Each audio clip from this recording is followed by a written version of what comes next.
So today our next topic is rank of the correlate coefficient of with repetition. In the without repetition is with repetition. With repetition the form should be rho equal to 1 minus 6 sigma d square 1 by r m square m 2 minus m plus n square 1 by n minus 1 by n into n square minus 1 as a ఈ formula ఏంటంటే చాలా ఈజీగా పెట్టుకుంటే sigma d square plus 1 by 1 ఎన్నిసార్లు అయితే number of values repeat అవుతాయో అన్నిసార్లు ఈ రిపీటేషన్ వాల్యూస్ రాసుకుంటాం. క్వశ్చన్ రాసుకుంటే calculate the rank of the correlate coefficient from the following table. ఈ కొరలేట్ కోఎఫిషియంట్ యొక్క ఫార్ములా టేబుల్ని మనం చూద్దాం. ఏమి ఇచ్చారు? 65, 63, 67 అలా సమ్ వాల్యూస్ ఇచ్చారు. వాల్యూస్ ఇచ్చినప్పుడు ఇప్పుడు చూడండి ఏం ఇచ్చాడు? హైయెస్ట్ వాల్యూ ఏంటి మనకి ఇక్కడ 69 అంటే 1. నెక్స్ట్ దాని తర్వాత 68 2, నెక్స్ట్ 67 3, 65 4, నెక్స్ట్ 65 అంటే 64 2 టైమ్స్ అంటే 4 అయిపోతుంది. దీనికి 5 6 అంటే 5 6 రెండింటి మధ్యలో ఉన్న వాల్యూ ఈ రెండింటికి వస్తుంది అంటే 5.5 5.5 అదనమాట. నెక్స్ట్ ఇంకేంటి 63 ఒకటి 3 సార్లు 63 3 టైమ్స్ ఉన్నప్పుడు ఇంకో 6 అయింది కదా 7 8 9 అంటే మిడ్ వాల్యూ 8.5 గా రాస్తున్నాం. అర్థమైందా? అలా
1/2 ఈ 1/2 వచ్చిన వాల్యూ ఇక్కడ వచ్చిన 7/2 వాల్యూ రెండింటిని ఈ ఫార్ములాలో సబ్స్టిట్యూట్ చేయాలి.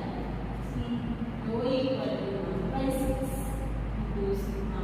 ఆ సిగ్మా తీసుకుంటే 44 ప్లస్ ఈ వచ్చిన 7/2